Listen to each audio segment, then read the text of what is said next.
Okay, folks, welcome and thank you for coming. Thank you, Isabel, for coming, Thank you. and Mike, of course, and Shivani from India. Okay, what we usually do is we go through one of the daily inspirations first, and then we just go from there. So, listen, you're here. I'm just gonna read you the 7 titles of the previous 7 daily inspirations, and you choose which title you would like to check out. Okay. The first one is forgiveness gives you power over judgment. The second one is from June 12th, returning back home to the present moment. June 13th, it is our choices that determine the day we have. June 14th, becoming the expression of oneness. June 15th, offering our past self gratitude instead of judgment.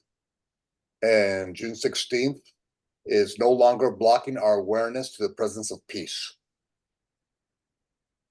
So I like the first one about forgiveness, but that's me. okay. But wait, James, we're not doing June 10th, which that we didn't do last week, which is you are in the presence of others, not by chance or something like that. Yeah, I That mean, one we could if you wanted I to. love that one. Sorry, but I wanted to do it last week and then never mind. It's okay. We'll try both. We'll try both. See if we can fit it in. We should be able to fit it in. Okay, so we'll go for June 10th first. You're not in the presence of others by chance. Okay. I'll go ahead and read. It's only 2 paragraphs long. I'll read the first paragraph and then we can comment on it. And then the second paragraph. Okay. Paragraph 1. We have been programmed to believe in the false concepts of coincidence, chance, and luck. These are all realities for those who see this world through the ego's illusionary mindset and lens. But they are all illusions for those who have recalled their true eternal loving essence and nature. Each one of our journeys is a sacred co-creation with God. Each and every person we meet along the way is a part of our sacred plan. We have all made a spiritual commitment to each other. We are here to help each other develop a deeper sense of self-awareness and a higher level of consciousness. There's always a sacred reason why we are in front of another. This is not by chance, coincidence, good or bad luck. These are spiritual contracts that are being fulfilled for the betterment of our souls and of all mankind. I'll just continue to paragraph 2. No one is ever presented to us by chance. They are here as God's gifts to us, and we are here as God's gift to them. Today, let us choose to see each and every being as God's child. Imagine seeing all those who cross our mind or who we meet along the way as the love that God created them to be. Being all one, in essence, each one of them is a part of us. Each one of them is a reflection of the thoughts we think and carry within. Today, let us thank them for helping us see what we're carrying within. The thoughts we think of others either heal or poison us. Today, everyone is here to help us let go of our misperceptions. In some way, shape, or form, everyone we meet is here to help us awaken and fulfill our function as the light of the world. So any comments or questions? That's a beautiful, beautiful thing. My function is to awaken to fulfill my function as the light of the world. I was talking to a friend to pray about someone that I really love. Her addiction is taking over. It's out of control. By one hand, she wants to get sober. By another hand, wants to have a relationship. By another hand, wants to succeed be, very successful with business and career, and is proud about herself and trying to do things right and left. But then the addiction is so alive, it's out of control. I think it's something that has no awaken or has not come to her awareness of, making a space for, or hasn't, I don't know what it is. Like, we say sometimes hasn't touched rock bottom sometimes in order to open up, break naked, so we could have a space for the light to come. I don't know what it is, but I'm just sharing this, because as it says, awaken to fulfill my function as the light of the world. I see this last paragraph, it touches me deeply as I was talking about the situation with somebody else, praying about someone. And it also, I can relate, I can relate to situations like this, because many times I have been also like sleep, just reacting as an automatic pilot.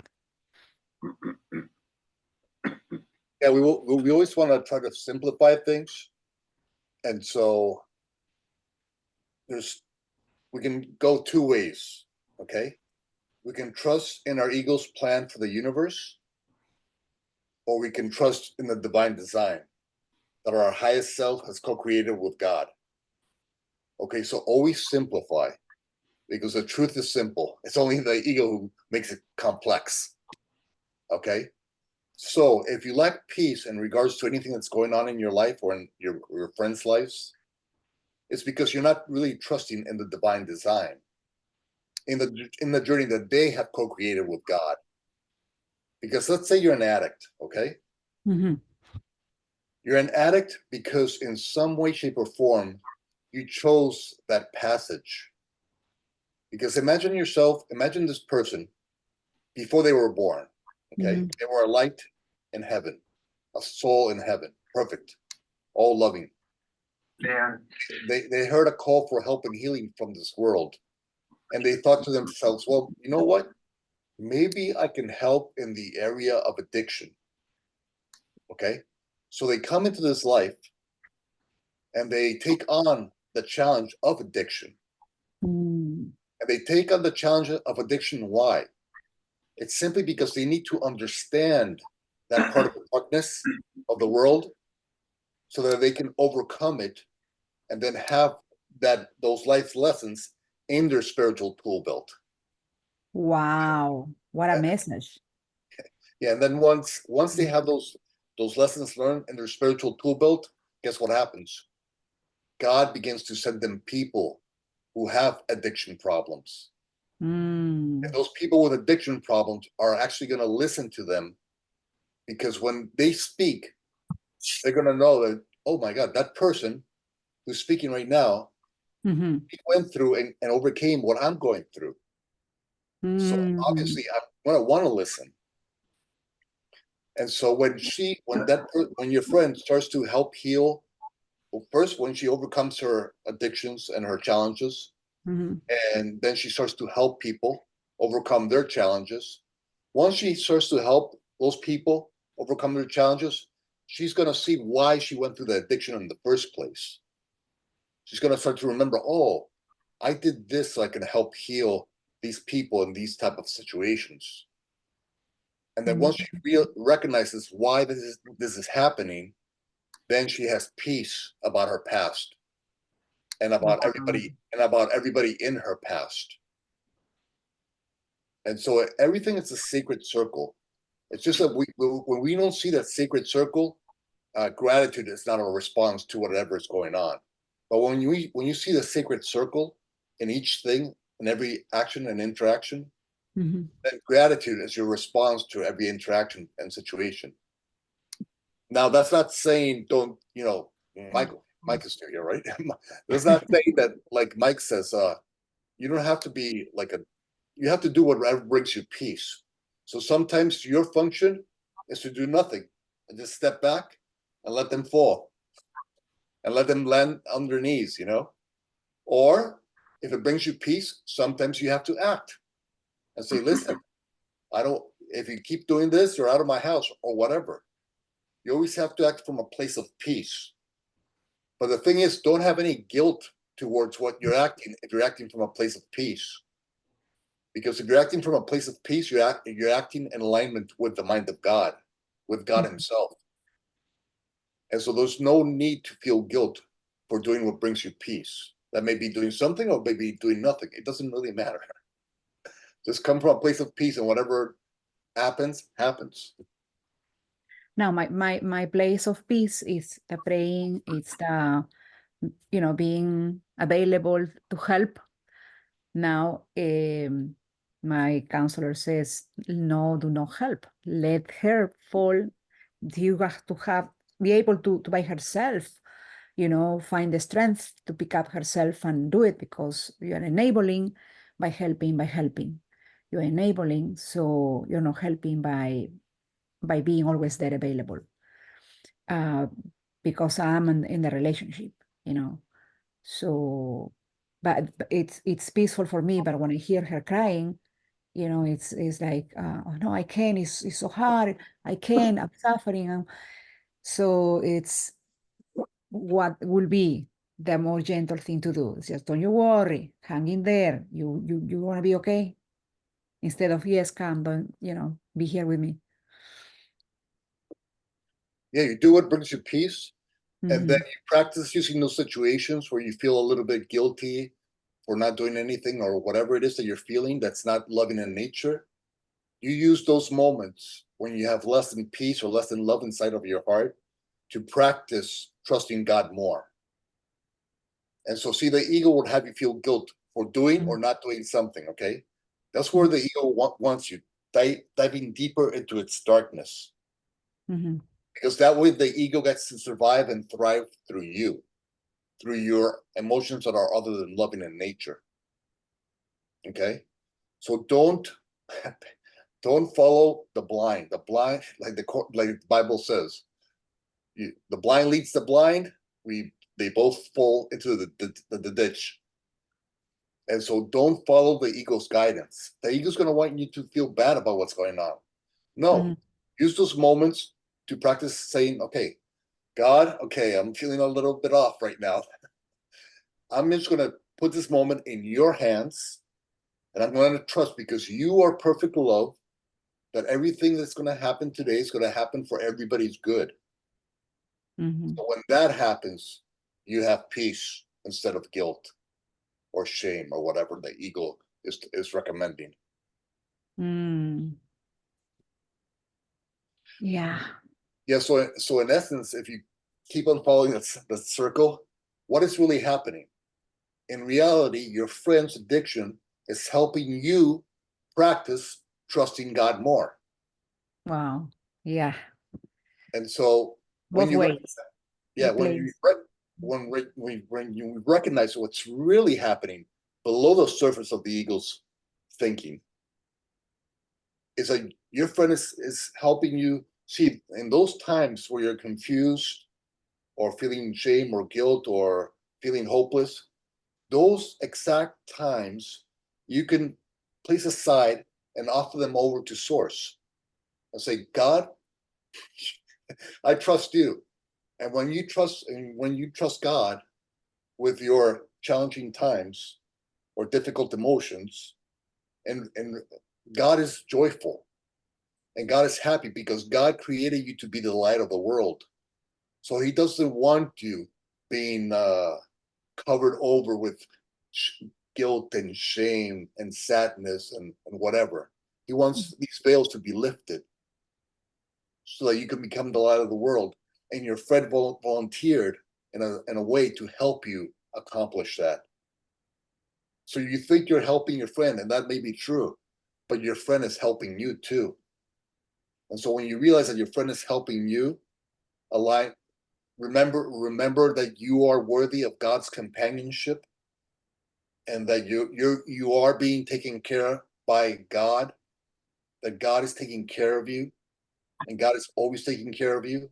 When you recall that, peace and gratitude becomes your response to your brother or sister who's going through their challenging time. Thank you. Thank you so Yeah. much. Any other comments or questions on the addiction process? Sure, some of us have experience with that. Jane, I Oh, was gonna jump. Oh, sorry. No, go ahead. Go ahead. no, go, Marty, go. You talk, and then we'll talk after. All right. No, I was thinking about this. I want to say, I can't think of the word, but anyway, here we go. Part of the secret journey of the people that we meet along the way and the spiritual contracts. And I just wanted you to talk a little bit more about that. Because some people you do feel the the the connection and the reason that they're appearing in your life, and other people you wonder. And I just wanted you to talk a little bit more about that if you have a few minutes. Okay, just imagine there's God who is love and all, right? Who is perfect love and all, right? And he co-designs with each one of us a perfect journey for our growth, healing, and awakening process. Okay? So every one of our journeys is divinely designed. Okay? So if every journey is divinely designed, that means every year of our life is divinely designed. That means every month of our life is divinely designed. That means every day of our life is divinely designed. That means every hour of our life is divinely designed. And that means every second and interaction we have with a brother or sister is divinely designed. And so each interaction you have with a brother or sister, no matter if it's a second, 5 seconds, or 5 years, or 50 years, they're all sacred contracts. God has gifted your brother or sister to you to help you remember who you truly are and what you came here to be and do. And so each and every person you meet, even if you just pass by them in the park, they're giving you an opportunity to practice blessing them. And when you bless them, you remember, oh, in this moment, I can feel God through my blessing of them. And that only took 1 second. But each and every person who comes to you because God allows it to come to you, allows him or her to come to you. And they have volunteered to come to you to help you grow, heal, and awaken. And equally so, you have volunteered as a spiritual contract to help them grow, heal, and awaken. And so there will never be anybody in your life, even if it's a car, as we talk about in Course in Miracles class all the time, a car cutting you off, or anybody else, or a marriage, or a relationship being a month or a lifelong. Every relationship is a spiritual contract you have with that person and with God. And so remember that person is God's gift to you. And remember that God is trusting you to be a gift to them. God is entrusting you with his children. If God didn't trust you with his children, then he would not present them to you. Just think about your own children. Would you give your child to somebody you didn't trust? And so that's what God is doing. Every person that you ever meet along the way, God is saying that he trusts you to help to help them heal and grow and awaken to who they truly are. And so pat yourself on the back anytime you meet anybody, because everybody's offering you the opportunity to remember that God trusts you. Every single person on this planet, every single interaction you ever have in your life, God is saying, I trust you. I trust you with my child. And so when you recall that God is saying to you, with every person that you meet, that he is trusting you with his child, man, you start to pay attention. You start to say, man, I really need to align with my true self, with the love inside of me, and offer only this love to my brother or sister. because in the end, we will all tell God about our lives and about what we did with the opportunities that He offered us. So just be. I'm serious when I meet people. Like in my mind, man, God has just sent this person to me, and I've been sent to them. Let me do my best to be the most loving person that I can in this moment, in whichever way, whichever expression of love is being requested from me in that moment. Amen, my brother. Thank you. Amen. Yeah. Oh, beautiful. Liz, I think you and Bill. So, I understand all this. However, back to the addiction thing, there are times where, yes, we're going to be loving, and sometimes we have to do tough love in those situations. And we are being the example to the best of our abilities, and those people don't cure. And then they wind up either killing themselves, literally, or killing themselves as a result of the drug or the alcohol addiction per se. So, I mean, what would you say about that? Because I understand the other aspect where you're there, you're supporting them, you're helping them, and you're still, even up until the very end, sometimes you have to do for yourself the self-preservation thing, and you pull back. And that can be in any situation. You can be in a situation where somebody's tugging on you 24/7, your energy, and you're helping them, and you've been helping them for years, and it's not addiction related, but it is addiction in the sense that they're pulling on not your emotions, but your energy, period. And it's always negative, negative, negative, or it is an addiction. So what would you say about those situations? Because we cannot, in my opinion, my humble opinion, we can't save anybody. We can only take care of ourselves. So you're going to be the light, you're going to be good and kind and loving. But there are incidences where people do die, and they were in an addiction, and you, after the fact, then you have that potential guilty aspect, saying, man, could I have done anything different? And then you have to talk to yourself and no, of course not. But anyway, I'd love to hear your thought about that. It's a mouthful what I just gave you. I need a little paper to write down my notes when people are speaking, because my mind is not working that great. But I'll start by saying this, is that, like Mike always says in class, your responsibility is the miracle. Okay? The miracle extension, that's God's responsibility. So all you have to do is do the miracle in that moment. Do what brings you peace in that moment. Whatever happens, it's a divine process. It's when you look at it from the highest level, like the idea, the laughability of what happens in time compared to the eternal. Time is like a little blink of eternity's eye. We are eternal. Yes, this life appears to be long sometimes. Thank you, God. But this life is like a blink in eternity's eye. This life is nothing. That's why don't take it so seriously.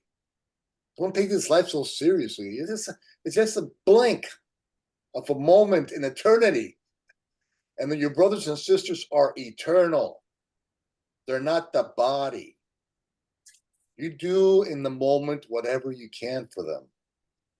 And you don't have to feel guilt, for the extension of the miracle is in God's hands.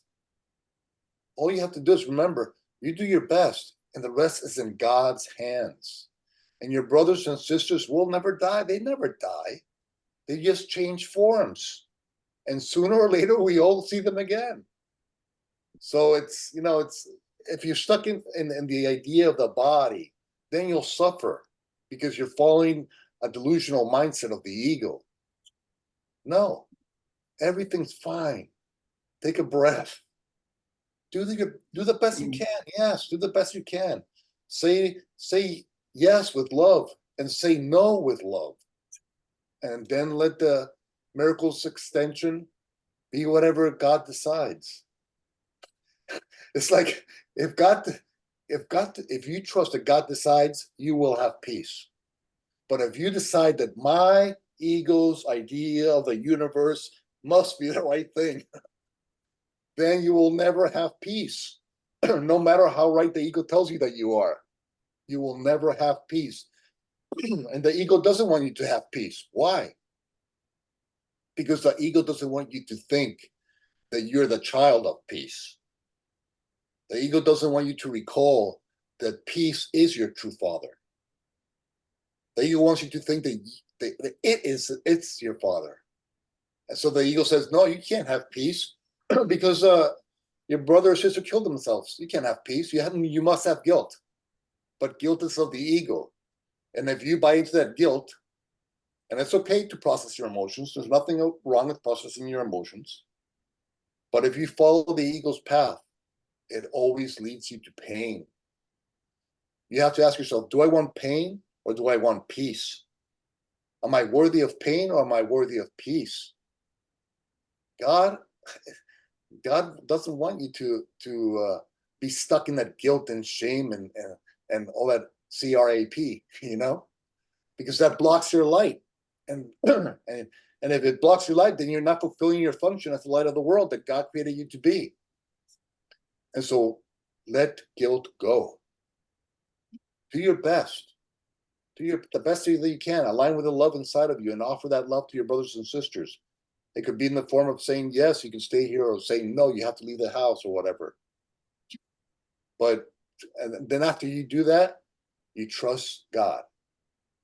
All that's happening is you're being offered the opportunity to practice trusting God more. That's all your brother and sister are really doing in the end. They're gifting you the opportunity to remember that I can have peace instead of this. I can have peace instead of this. And if you can have peace in relationship to the passing of a brother or a sister, then you can have peace in everything. And so just align with the miracle. Offer the miracle and allow what is to be. And don't concern yourself about death, because it's just an illusion. We will all see each other in a different form sooner or later. Did that answer somewhat the question?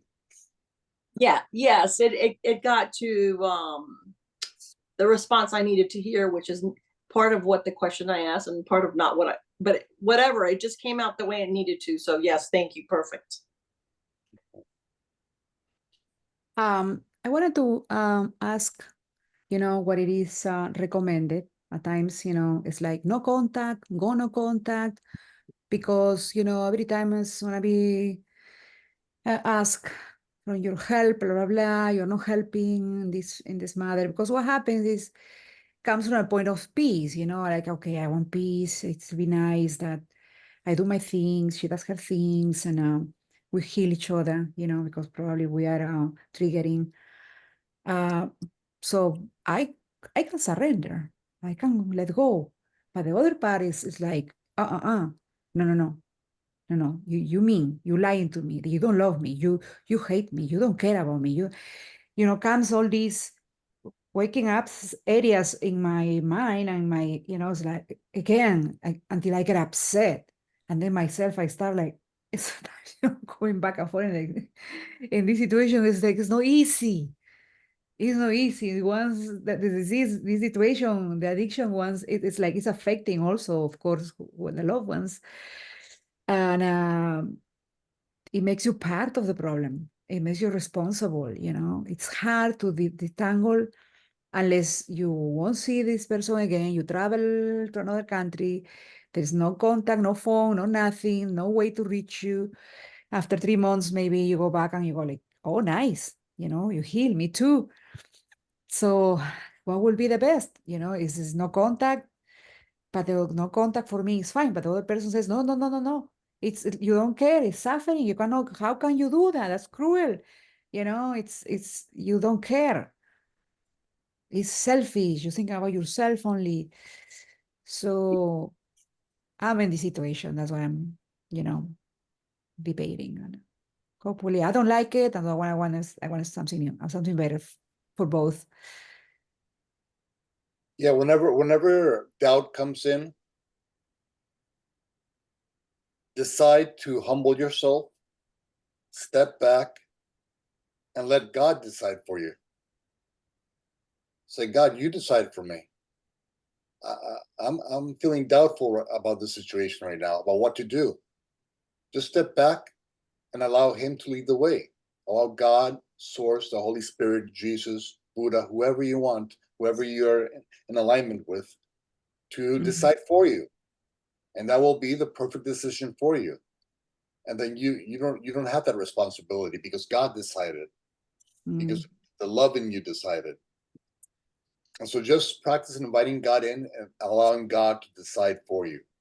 And when you allow God to decide for you, you have a lot more confidence in your decision, because, and I quotes, your decision, because it is your highest self decision, because it's one with Source.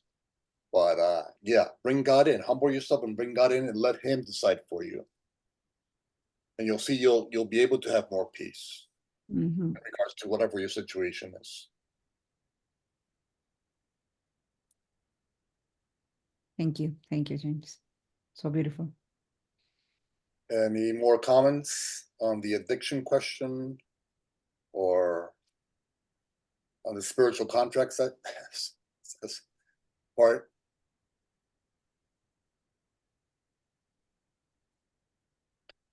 Okay, so just this week, remember that every person that's presented to you, God is trusting you with that person. And so just before every it's good to go into the interaction with your goal already set, okay?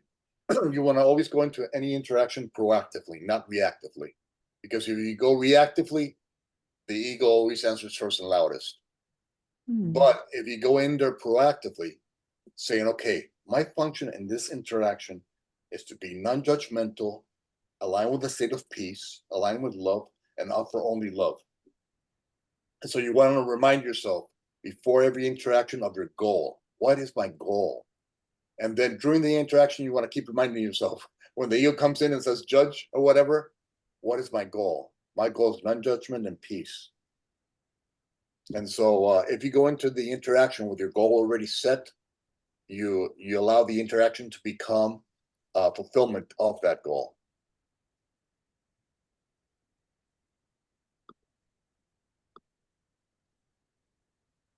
Hi, Shivani. I just saw you there. How you doing? You're muted. You're muted.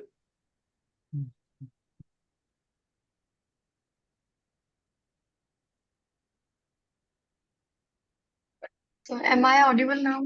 Yeah, you're audible now. Okay. I'm fine. How are you? Doing good.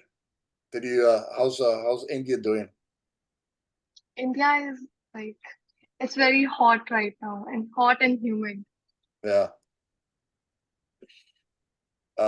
Did you were you able to, I didn't have the gallery view on, so were you able to hear about the first Daily Inspiration, the June 10th one?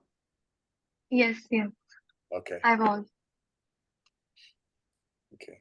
Anybody else have any issues with addiction and dealing with people with addiction? Or any experience that you might want to offer to Isabel or?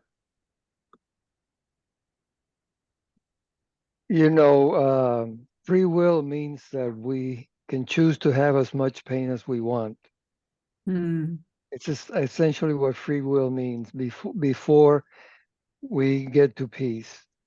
And it's very sad, particularly when it's a close family relative, a child, a relative. And it is sad within this world. Within this world, there's a lot of sadness. And some, our job is to try to help. Whether that person is ready to let go of the pain or not at this time, it's their free will. We can only do our part. And if we expect that, if we do a loving thing and that person does not respond well to it, then we have failed. We have not. We have made the right decision. And that person can make their own decision when they're ready. I always say, you can say somebody to somebody right now and they'll tell you you're full of crap. And 10 years from now, they'll think, you know what James said to me 10 years ago? Yeah, it's something I need to look at. You don't know. You do your part and then you let the Holy Spirit or God or, whatever extend. The extension is not your responsibility. You don't know. You don't know if this person, the best thing that could happen to them is to get real angry and more angry and more angry until eventually they, oh man, I'm just too much anger. There must be another way. You don't know. That's their journey. Your journey is to be loving and extend that love. Their journey is to get to where they decide, I've had too much pain. I don't want this anymore in their time. They need 10 more years of pain. Well, that's what they need. And is it okay? No, it's sad. It's sad.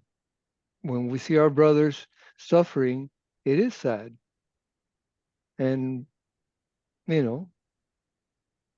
our job is to be loving in a loveless place.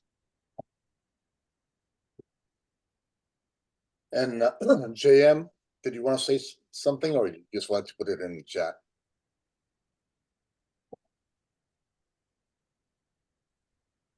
JM said in the chat, is there a contract with a scope of work that has as its purpose and basis for relationships with any person, to be trusting of that person, to be well able to make their own decisions, well able to make their own healing happen in their own time and in the way that they choose? Yeah, so there's a sacred, let's remember, there's a sacred pace. There's a sacred pace and timing to everything. And so don't allow your ego to tell you, well, this is not happening fast enough, or this is happening too slowly. That's the ego playing with its little game of time. No, everything is happening in divine time. God is taking care of us in every second of every day. And so whatever it is that we're experiencing is here for us. Let me see. Liz wanted to do, unless somebody else have any other comments. Oh, okay. Mary, was that okay? The June 10th one? It was great. Okay. I think I'm gonna put this in my house. God is saying, I trust you with my child. That's amazing. Thank you. Amen. Thank you for the wisdom. Amen. All right. And Liz you wanted June 11th, the forgiveness gives you power over judgment. Was that it? Yes, it's the first one that you read, because I don't have them by date. Okay. I don't think I've been getting all of them, but yes, the first one that you read. Okay. Forgiveness gives you power over judgment. Okay. I'm going to go ahead and read it. It's 2 paragraphs long, as all of them are. And I'll just read both paragraphs. I'm sorry, I can't, I haven't learned how to share the screen yet because of my my genius technical brain. So I'm working on it. Jennifer's trying to help me with that. Jennifer. Okay. Okay. Forgiveness gives you power over judgment. This is the June 11th Daily Inspirational. For every sister and brother the ego insists you judge, God's request is forgive and you will see them differently. Behind every temporal thought of judgment, there stands your sister's eternal innocence. Beneath every false programmed concept of emotional pain, there awaits the option for peace. Beyond every hurtful word and every sacrifice that you have made to anger and resentment, there remains the possibility for healing and reconciliation. Forgiveness offers to you power over all the thoughts that now seem to have power over you. Forgiveness frees you from thoughts that chain and hold you captive to the ego's mindset and world. Forgiveness offers you the opportunity to recall and redefine each moment as the opportunity for growth that it truly is. Paragraph 2. Today, ask yourself, is forgiveness really such a high price to pay for my freedom, peace of mind, and joy, for helping me align with the mind of God? Today, be courageous and become the hero of your journey. Look deep into the mirror and say to yourself, in quotes, I forgive because I am worthy of God's peace of mind and joy, end quote. Do not get frustrated if you find that this is a bridge that you're not yet ready to cross. If you feel like you can't yet forgive, then ask God to forgive for you. Even in your darkest moments, there is a part of you that is forever one with God. Ask that part of you to ask God to forgive and bless all those you cannot yet forgive and bless. Do so, and each and every time that you think of them, and sooner or later, you will experience the healing, inner peace, and liberation that forgiveness offers. End of paragraph 2. Any questions or comments on forgiveness? Or anybody having any issues with forgiveness in the last week? How beautiful is this liberation, the freedom that it gives, when it says when you experience this forgiveness, it could be at times, reconciliation or not. I mean, I think it's on a different level where our higher self meets and they make peace, even though in this third dimension, we may still be upset. But I guess with one of us that has the intention to forgive and reconcile and let go, is that enough? Or there has to be both? That's enough. Remember what we always talk about in class is that forgiveness is always for yourself. Mm-hmm. Because you can't really control what other people are feeling or how they're experiencing their reality. And so you forgive so you can set yourself free from the ego's mindset and world. You forgive so you can have peace, so you can be a beacon of peace for others.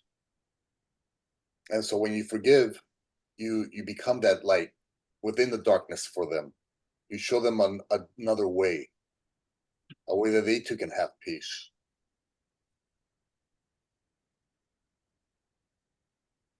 And so you always want to, no matter what anybody, okay, if you view your brother or sister through the ego's lens, you're always going to be judging what they think, say, or do. Okay?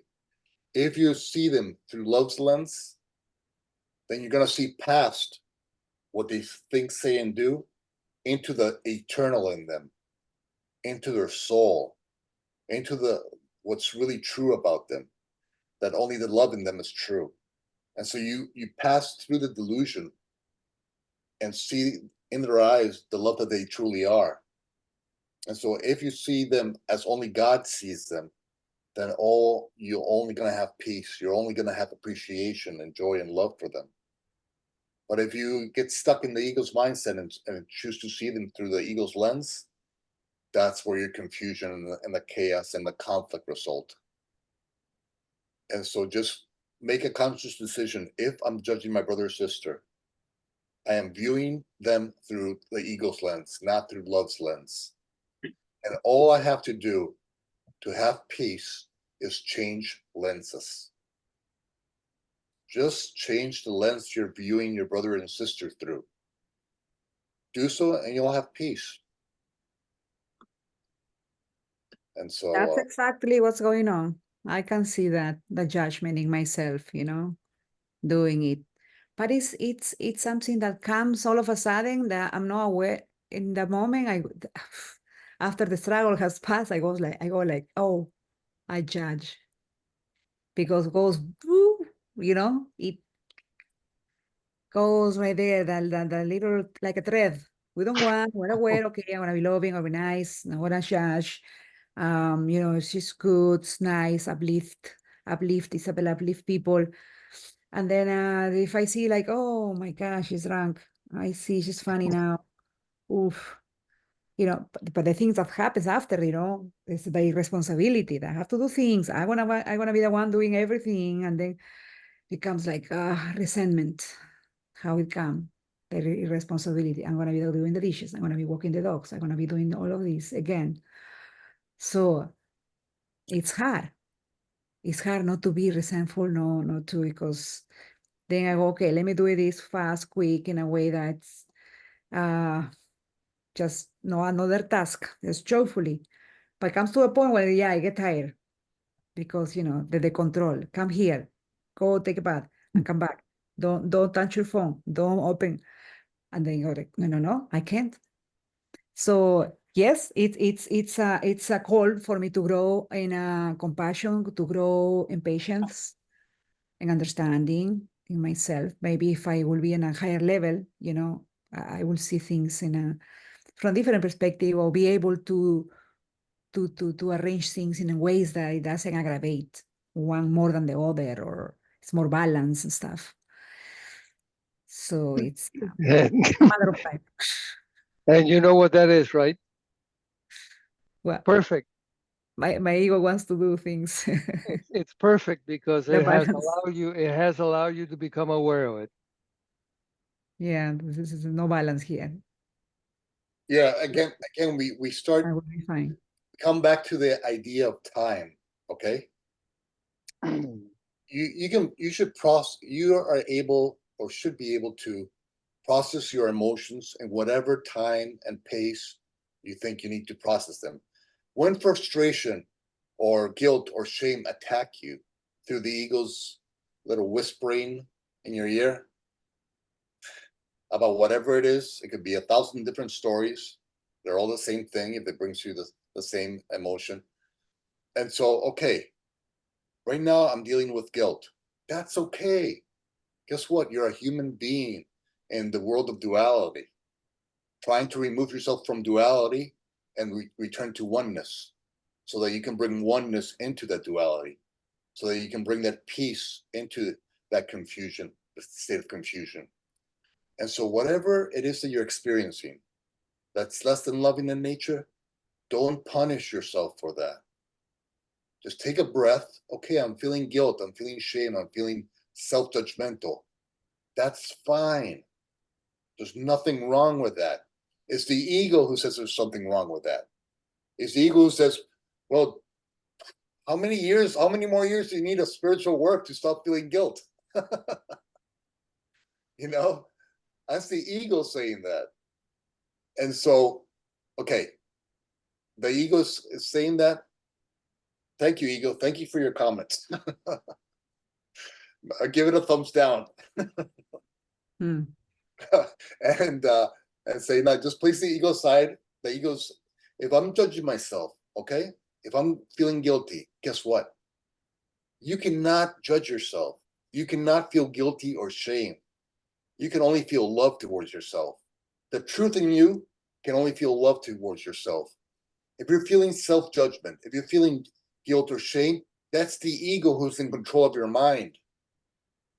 And it's thinking for you. It's thinking the thoughts for you.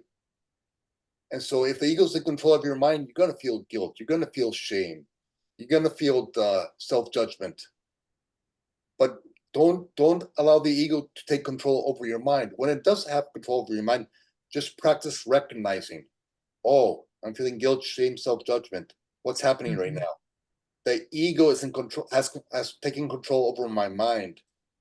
And if the ego's in control of my mind, guess what? It's in control of your life. And then you wonder why you're in despair. You're in despair because you're following the darkness. You're following the blind. and then you wonder why you fall into the pit. You know? And so, okay, the ego is controlling my mind right now, feeling guilty, shameful, self-judgment. This is a perfect opportunity for me to take back control of my own thinking. I forgive myself and my brothers and sisters. I forgive myself for thinking guilty thoughts and shameful thoughts. I place them now all in God's hands where I can see them being lifted towards source and dissolving before his loving light. And in their place, I receive the peace of God, joy of God. And so all you're doing is practice letting that go and reminding that you're worthy of peace. That's all that's really happening. If there is, the universe is helping you remember that you can have peace instead of guilt, that you can have peace instead of shame, that you can have peace instead of self-judgment. And so the more times you get to practice feeling, it's the reason it's good to feel those feelings of guilt, shame, and self-judgment when they come in, feel them. You know why? Because the more you feel them, the more you see how unlike they are to the truth in you. Okay? And so you'll see that this feeling of guilt, this feeling of shame, and self-judgment, this is not me. This is not me. This is something I've been programmed to be. But I can deprogram myself from the ego's past programming. I have free will. I don't have to remain in guilt and shame and self-judgment. I don't have to remain there. I can instead offer it to source and feel and visualize those delusions dissolving before his light and understanding and love and mercy and grace. And so all you do is offer all that stuff. Feel it so that you can feel how unlike that is to the loving part of you, the true part of you, the true and only part of you, which is love. That's the only real thing about you and all of us, is the love that God created us to be. Because if our creator is love, we must be love and only love. And love does not create unlovingly. Perfection does not create imperfectly. So that imperfection is a game of the ego that it tries to get you muddied in. As Mike always says, you play with a pig in the mud and the pig loves it. And so, yeah, just recognize these feelings, this shame and guilt are not me. They're not coming from me. They're coming from my past programming. And I don't have to support the lies that's true anymore. When I support the lies that's true, I make them appear to be truer, and they feel a bigger and bigger part of my day and life. Stop supporting lies as true. Stop supporting delusions as reality. Only the love in you is forever true. And that's what your function is in this world, to be the light of the world. So it's okay to feel them. Feel them. Okay, this is not me.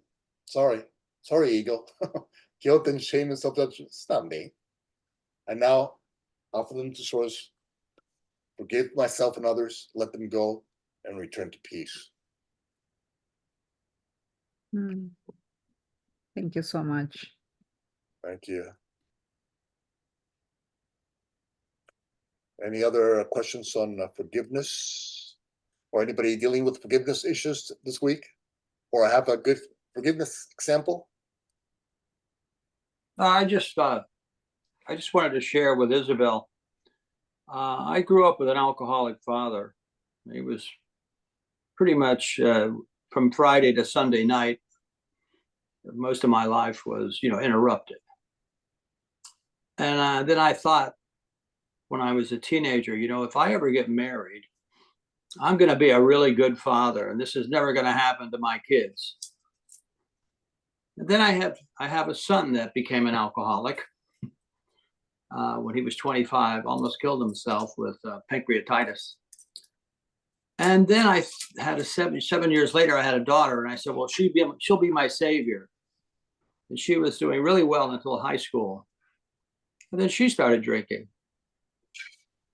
And, it's hard not to take it personally, you know, and I don't even know why I'm saying this, but maybe I was just a slow learner and the universe was trying to get my attention to quit judging. I'm really not sure, but I just thought I would share that with you. You know, you just hang in there and try to do the best you can with the love you have. Yeah. What I've been doing. Thank you. Thank you for sharing that. I would like to read this part where JM is saying to me, if we are seeing the fragment, the limitation a person may be choosing at this time, we are not focusing on the whole person. Like when I doing the chores, you know, that I'm not enjoying walking the dog. I'm not enjoying washing the dishes. That's what I'm saying. You're not enjoying doing all these things we do as matter of normal life. Probably, yeah, I'm doing it upset. So the energy goes. I'm the one upset. The other person is enjoying the ride. It's fine, having fun, actually, having music. It's just cool, you know, relaxing. It's being loving, actually. The words that come are nice. Are you beautiful? You nice. Everything is nice. I'm the one upset. I'm the one upset because, you know, it's nice if I will be doing the same thing and I will have a helper in the house doing the rest. The dog is gonna pee in every, you know, carpet, and cucaracha is gonna come if you don't wash the dishes. Anyway, so I wish I could have that lay back, you know, way of being, and then allow just things to flow and careless about things on. So James, I want to interject something with something Isabel just said. And I guess I'm looking to you because, all right, so we understand that we want to align with God always and peace and what brings us peace. So in that, and in, let's say, her situation,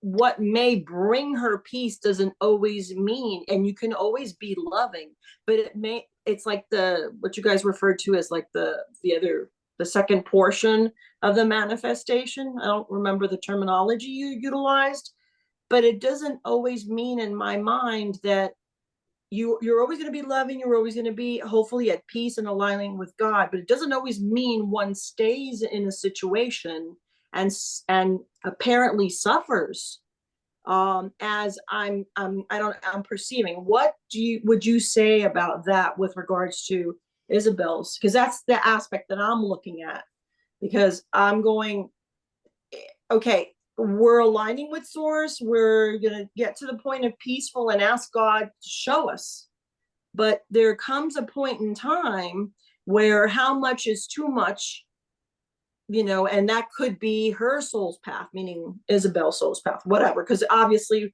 we're co-creating. So enough said, and I'll let you speak. Yeah, no, if it brings you peace, if you think about everything and brings you peace to say enough is enough, and you need her out of the house, you let her go, you know? And so peace does not mean always doing whatever's the gentlest path. You know, it's whatever you feel is the right thing to do for you. And because we're all one, if you do the right thing for you, it's going to be the right thing for them. Okay. So if it brings you peace that oh man, I can't deal with this anymore. I'm sorry. You have to leave the house. You have to go. Then that's fine. That's perfectly fine. And so it's not about being a doormat. Mm-hmm. Okay. It's about doing what brings you peace. And sometimes that is going to be kicking them out of the house. Sorry. You know, but that's the most loving thing you could do in that moment. And so you do it. And I want to say one thing about like people who dealing with addictions and stuff like that, is that the ego has us condemn them, right?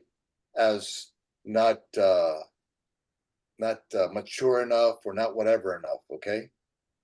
But the greatest souls in this planet come with the most challenging tasks. And addiction is a very extremely challenging task. And they're bringing light into a deep, dark place in this world. Mm. There's a lot of addiction and a lot of kids, young kids getting caught into that addiction stuff. And so when you see somebody who's an addict, don't look down upon them, or don't allow your ego to look down upon them, because they've chosen this really challenging task, and they will in some shape or form overcome this task. And yes, some of them may pass, and they may not complete. Maybe they did complete the mission. Maybe that was part of their journey. The sacred part of the journey was to pass, so that whoever is left behind can deal with whatever issues they have about that. But remember that anybody who's going through a really dark, challenging time, that's a really special soul, because they chose this level of difficulty. And so when you see those homeless people, or you see the people in addiction, or you see people in pain, I mean, when you see them without a body, I mean, they have much. I mean, their light is like through the roof, like literally, like yeah. When you see them in the soul, you go, you'll be like, holy crap, that's you, you know. And so when you see them as they really are in the spiritual, you'll be like, oh my God, I can't believe this person. That you were that person, and then yeah, I was that person. So when you see those people, and when you have those people in your life who are addicts and have issues with addiction and difficult situations, dude, those people are powerful. They're just trying to find their way through the delusion, you know. And so Yeah, James, I wanted to say that yesterday was Father's Day, yeah. And both of my kids came over here, thanks to Liz. She cooked the lasagna, and they both are not drinking. So I just kept holding the faith, I guess, and loving them. And yeah, my son has been clean for, I guess, since he was 25. Actually, he's 45 now. And my daughter just stopped about a year and a half ago. So I mean, there is a light at the end of the tunnel. You got to hang in there with it. Mm-hmm. And I want to say something to piggyback, and it's not always just limited as well, like James, you inferred, as to addiction. It could be mental illness. Yeah. And what you said about, when you see them on the other side, or when you get to the other side or whatever, that is so true, because my brother was manic depressive, but violent. And he was 17 years older than I was. And he's passed already. And I recently had an encounter and a vision with him.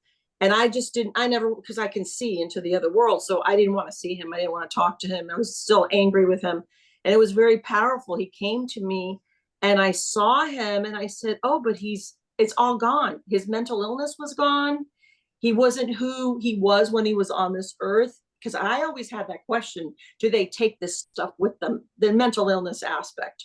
And absolutely not. And he said to me, we were just playing a game. I told him I don't like the game we were playing, but it's fine now. But it's true. It's like they're really evolved souls that are, I've always thought people that have an addiction, it's hard for them to deal on this earthly plane. So they're masking it with whatever, the drugs or the alcohol, but they're really evolved. I've always sensed that. So yeah, I just wanted to share what you said, James, and so true, because I just experienced this about 2 months ago. Yeah. They were trying to teach us non-judgment. Yeah. Yeah. And the same thing with kids with autism. Those are really powerful souls. Yeah. We can't really see it in the spirit, in the physical form, but once you see them in the spiritual form, they're next level. They're not next level people. So anybody who's dealing with mental illness and that kind of thing, those are powerful people. It's just that the ego doesn't allow us to see that. But the truth is that they're way up there. So don't let's not underestimate anybody in this world. Yeah, don't discard them. Yep. Anyway. Yeah. Well, any final comments, my friends, before we depart? I was just enjoying the comments that J.M was making and some of the links she's sharing, or he. And I was just wondering if you had any comments about the way JM. Did you disappear on me? Was that your question? Yeah, I don't. I've heard about the work. He put the work in the chat, but I haven't really. I just heard about it. I haven't really gone into it, but yeah. Check out the links JM put there if you want to check out the work. It's Byron Katie, who's very, very famous. If I can just interrupt a second, Bill, thank you for sharing, because I know that last year we were worried about your daughter, and hearing the good news brings joy to my heart. Thank you for sharing.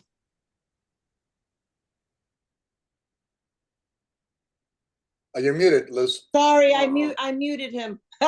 Thank you very much. Yes, it's a true blue miracle, if you want to say that. That she's here and cancer free and not drinking. Like, I mean, you know. But thank you for those kind words. Jen or Pat, have they any final comments?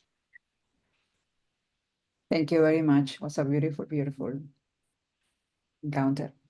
Thank you. Finely guided. Yeah, James, you're next level, by the way.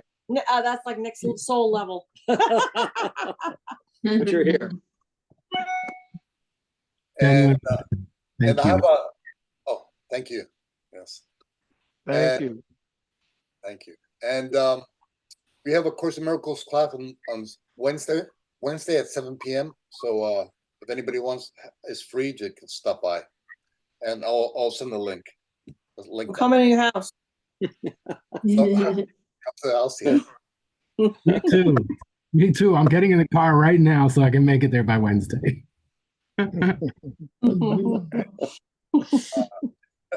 Really beautiful to see all of you, by the way. And James, your face never looked better. You're getting sun. Yeah, Yeah, he's got a good glow on him. Yeah, it's beautiful. Really beautiful.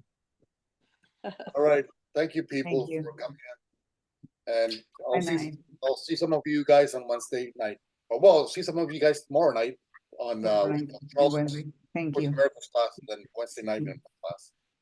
All right. Thank you. Good night. Thank you. Thank Bye, you. everyone. Bye. Thank you. Thank you so much, JM. All those Thank links. you, everyone. Good night. Thank you, All those, Pat. all those links are Everybody. free. All the resources are free. But the work is rather costly of your time, motivation, intention, and an open heart. It will cost you that to do the work. Sounds beautiful. And if you do the work, you're going to let everybody do what the hell ever they want to do, and you're going to focus on you doing your work. Period. Yeah, that's key. You're Yeah. going to set them free, and in the process, you're going to discover how to set yourself free. That doesn't mean kick them out of the house, set them free. It means really to let go of your constant fixation on what somebody else is doing. Right. Making them responsible for you not enjoying the dishes, for you not enjoying the dog, for you not enjoying this. They're not responsible for that. That's a thought, which is detrimental to your life and your health. Thank you. Thank you. Yeah, So, remember every thought that you think either heals or poisons you. So whenever you're thinking thoughts that are unloving in nature, you're poisoning yourself.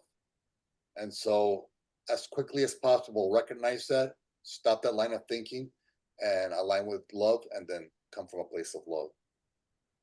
I'm gonna put a sticky note here, everywhere. Every thought either heals you or poisons you. Amen. Yes. Thank you. Any final comments, Jen? You good? No, just thank you. It was a great conversation. I really appreciate everybody being and sharing. It was beautiful. Thank you. And thank you, Shivani, Thanks. See you soon. for being up so early. Okay. Good night, folks. Good night. Bye bye. Take care, everyone. You Bye. too. Bye.